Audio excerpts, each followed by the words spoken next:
Stress അല്ലെങ്കിൽ നമ്മുടെ ഉത്കണ്ഠ, നമ്മുടെ വെപ്രാളം എങ്ങനെ നമുക്ക് മാനേജ് ചെയ്യാൻ പറ്റും? അത് നമ്മുടെ കൂടപ്പിറപ്പാണ്, എനിക്ക് അതില്ലാണ്ട് പറ്റില്ല. കുറേ സ്ട്രെസ്സൊക്കെ നമുക്ക് മാനേജ് ചെയ്യാൻ പറ്റും, ചില സ്ട്രെസ്സ് നമുക്ക് മാനേജ് ചെയ്യാൻ ബുദ്ധിമുട്ടാണ്.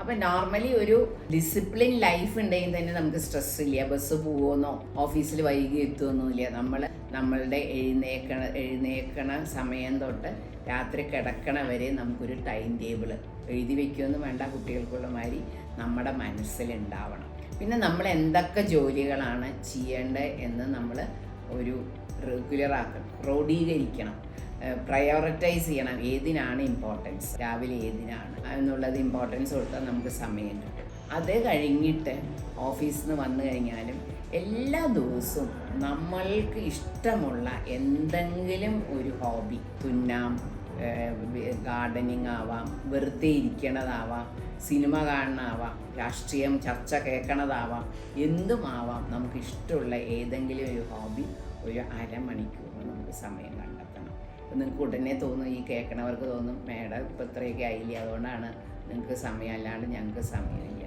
സമയം എന്തായാലും ഉണ്ടാക്കാം. മക്കളെ പഠിപ്പിക്കണതാണെന്നുണ്ടെങ്കിൽ നമ്മൾ മക്കളെ മക്കൾക്കൊരു കൃത്യസമയം വേണം. 7 തൊട്ട് 8 വരെയൊന്നും അങ്ങനെ ഒരു സമയം ഉണ്ടാവണം. ആ സമയത്താണ് നമ്മൾ ചപ്പാത്തി ഉണ്ടാക്കണമെന്നുണ്ടെങ്കിൽ അവർ അടുക്കളയിൽ വന്നിരുന്ന് പഠിച്ചോട്ടെ, അതിന് കുഴപ്പമൊന്നുമില്ലല്ലോ. നമ്മളവരെ ഒബ്സർവ് ചെയ്താൽ മതിയല്ലോ. അത് കഴിഞ്ഞിട്ട് ഒരു അരമണിക്കൂർ അവരുടെ സ്പെൻഡ് ചെയ്യുക. പക്ഷെ നമുക്കായിട്ട് നമ്മൾ ഒരു അരമണിക്കൂർ സ്പെൻഡ് ചെയ്തില്ലെങ്കിൽ നമ്മുടെ സ്ട്രെസ്സൊക്കെ നമുക്ക് നല്ല ബുദ്ധിമുട്ടാവും. പിന്നെ നമുക്കൊരു ഫ്രണ്ട് ഉണ്ടാവുക, ഒരു സുഹൃത്ത് ഉണ്ടാവുക. ആര് വേണമെങ്കിലും ആവാം, സ്വന്തം ഭർത്താവാം, ഭാര്യയാവാം, അല്ലെങ്കിൽ വീട്ടിൽ തന്നെ സിസ്റ്ററോ ബ്രദറോ അങ്ങനെയുള്ളവരാവാം, ഓഫീസിലെ ആൾക്കാരാവാം. ആരോടെങ്കിലും അന്ന് ഉണ്ടായ സന്തോഷവും സങ്കടവും രണ്ടും നമ്മൾ വെന്റിലേറ്റ് ചെയ്യണം. വെന്റിലേറ്റ് ചെയ്യാൻ പറയാം, നമ്മൾ അവരോട് പറയണം. ഒന്ന് പറഞ്ഞു കഴിയുമ്പോൾ നമുക്കൊരു സമാധാനം വരും. ഇതൊക്കെ അല്ലാണ്ട് ഉണ്ടാവണ അൺഎക്സ്പെക്റ്റഡ് ആയിട്ട് ചിലപ്പോൾ നമുക്ക് എന്തെങ്കിലും പ്രോബ്ലംസ് വരും. നമ്മളൊരു അസുഖം കണ്ടുപിടിക്കുക, അങ്ങനത്തെയൊക്കെ. അപ്പോഴും നമ്മൾ പോസിറ്റീവായിട്ട് തന്നെ വരാം. ദൈവവിശ്വാസികളാണെങ്കിൽ ദൈവത്തിൻ്റെ അടുത്ത് പോയിട്ട് പറയാം, ഇതൊക്കെ വന്നിട്ടുണ്ട്, എനിക്ക് ഉറപ്പാണ് നിങ്ങൾ എൻ്റെ കൂടെ നിന്ന് എനിക്കിതൊക്കെ ഫേസ് ചെയ്യാനുള്ള ധൈര്യം തരുന്നു. നിരീശ്വരവാദിയാണെന്നുണ്ടെങ്കിൽ നേച്ചറിനെയാണ് അവർ സപ്പോർട്ട് ചെയ്യുക.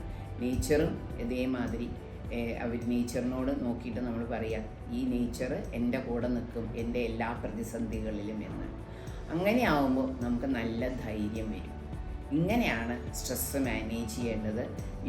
നിങ്ങൾക്ക് ഒരു ടൈം ടേബിൾ നിങ്ങളുടെ മനസ്സിലുണ്ടായി ഇതാവുകയും ഈ സ്ട്രെസ്സിൻ്റെ കൂടെ തന്നെ നമ്മൾ നിറയെ ഭക്ഷണം കഴിക്കണമെന്ന് ഞാൻ പറഞ്ഞിട്ടുണ്ട്. അതിനുകൂടെ ഒരു ഹെൽത്ത് ചെക്കപ്പൊക്കെ എടുത്തോളൂ കൊല്ലത്തിലൊരിക്കൽ. പിന്നെ വൈറ്റമിൻ ഡിനെ പറ്റിയിട്ട് നമ്മൾ ബോധേഡാവണം. വൈറ്റമിൻ ഡി ആകുമ്പോൾ കുറച്ച് വെയിലൊക്കെ വരുമ്പോൾ ഒന്ന് നടക്കുക, വെയിലത്ത് നടക്കുക.